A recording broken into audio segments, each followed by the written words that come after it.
بسم الله الرحمن الرحيم يا أيها المزمل قم الليل إلا قليلا نصفه أو انقص منه قليلا أو زد عليه ورتل القرآن ترتيلا إنا سنلقي عليك قولا ثقيلا إن ناشئة الليل هي أشد وطئا وأقوم قيلا إن لك في النهار سبحا طويلا واذكر اسم ربك وتبتل إليه تبتيلا رب المشرق والمغرب لا إله إلا هو فاتخذه وكيلا واصبر على ما يقولون واهجرهم هجرا جميلا وذرني والمكذبين أولي النعمة ومهلهم قليلا إن لدينا أنكالا وجحيما وطعاما ذا غصة وعذابا أليما يوم ترجف الأرض والجبال وكانت الجبال كثيبا مهيلا إنا أرسلنا إليكم رسولا شاهدا عليكم كما أرسلنا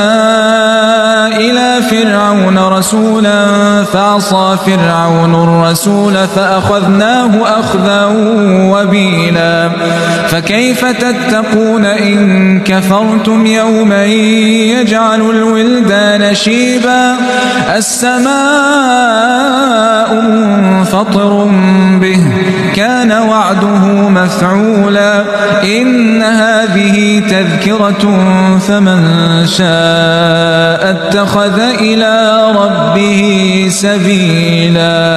إن ربك يعلم أنك تقوم أدنى من ثلثي الليل ونصفه وثلثه وطائفة من الذين معك